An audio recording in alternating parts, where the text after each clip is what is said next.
Welcome to another episode of How To Tuesday, where I, as a C6 quadriplegic, show you how I get things done. Today we're going to talk about how I am able to work as a quadriplegic without fully functioning use of my hands and fingers. As always, remember to like and subscribe and follow us along on our social medias. I am currently a software quality engineer for a company that does quality management software. What that means is that when the developers develop the code, they send it off to me so I check and make sure that there's no bugs or defects in the code so that there are no issues to our customers when they use it. Right before I was injured, I had switched my major in college to study information systems, which basically went into a bunch of different technical aspects using computers and database and software code. It was kind of a blessing because it's something that I was able to do and pick up after I was injured. I actually was able to get back enlisted into classes the summer after I was injured while I was still in the hospital.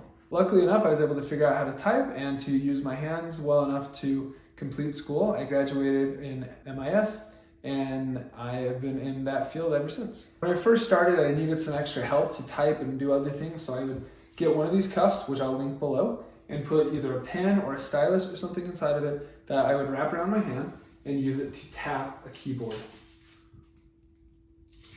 This, and now it's here, and I can tap and write or do whatever I need to. I hate having to use accessories because if I'm in a place where I can't use them, I like to not be stuck and not be able to do things. So I want to be able to do anything that anybody else can do while I'm not or without my accessories. Since then, I figured out how to type without using any accessories at all. So what I do is I just finagle my thumbs underneath my finger like that, and then my fingers act sort of like a stylus.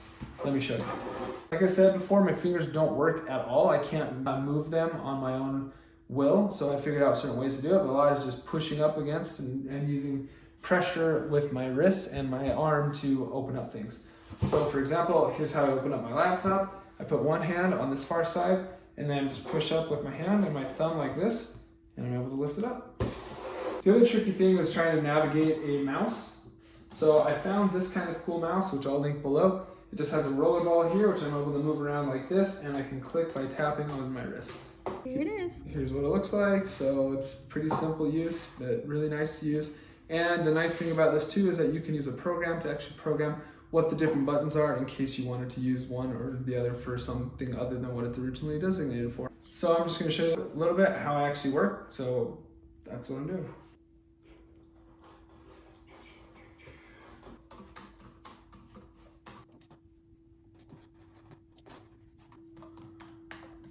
So I'm using just my index fingers with my thumbs tucked underneath behind them, and I tap like they're stylus.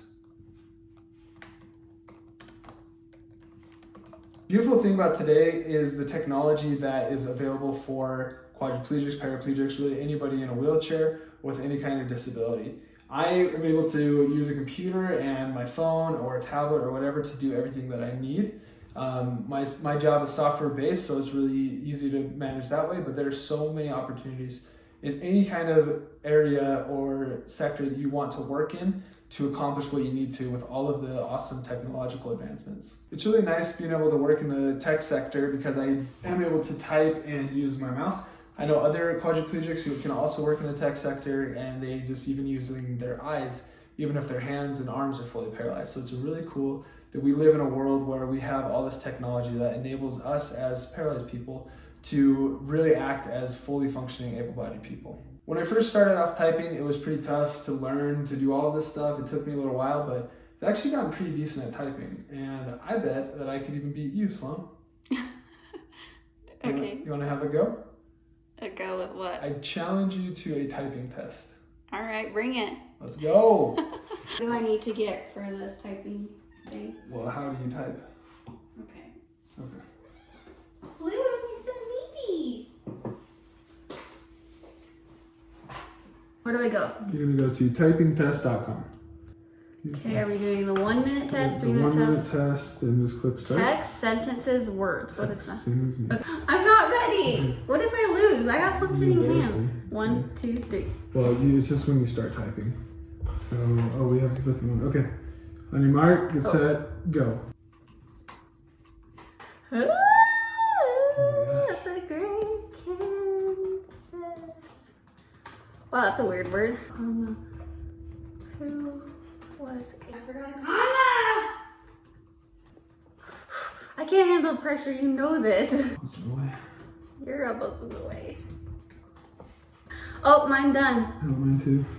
Ah! I had 4. Oh my gosh, we matched exactly.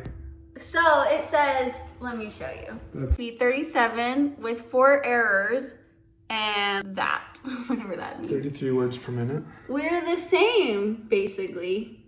Typing speed, but I have better control. Yeah, you do. So we averaged out at about the same. I had more errors, but I'm the kind of person that can't handle pressure.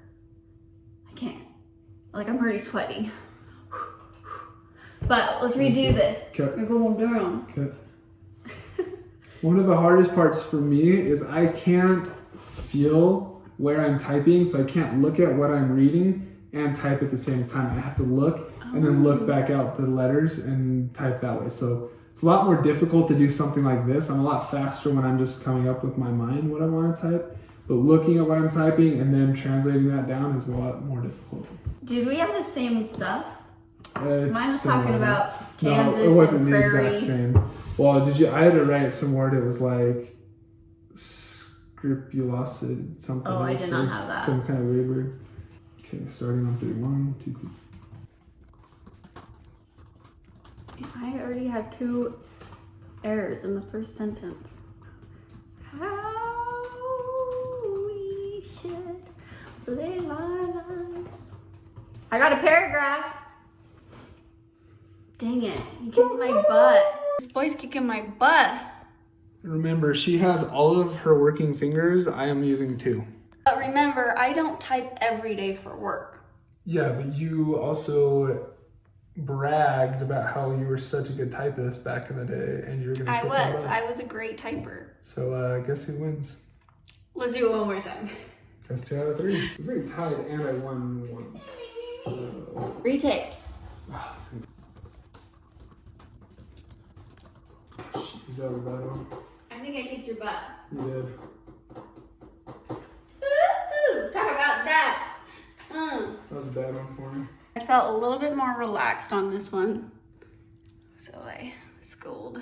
First one was a tie, the second one I won, third one you won, we have to do one more. I pride myself in not having errors, and I really killed myself by deleting several words to go back to fix one error. I went back and fixed a lot of my errors too. Right, but I erased 3 or 4 words to go back and fix one error, and it was set me back. I'll have to try again. I don't know, this is fun. You guys should do it with your friends or family. One more to see who's the real winner. Yeah. Let's go. Bring it. Okay, ready, go. Oh, wow. This is a word. I think I got your first one you had to do. 5 seconds. Oh, dang. I cruise after you said 5 seconds. Oh, I think we tied again. Oh, dang it. You won by 1. I had 1 error. Yeah. You did so good. I won 1. I'm just too competitive. Apparently. I can't let you win. Ah, I'm so bummed. Oh, you're fine. 1 mistyped word? I had 4. So. That's probably, I feel like it might be a lot faster if I didn't delete all the time. Anyway, well, she won. Yay! Thanks for watching, everybody. That is how I work, that's how I type, and that's how I win and lose at typing tests. Remember to like, subscribe, and follow. We'll see you next time. You beat me by 1 every time. I know, you did pretty good though.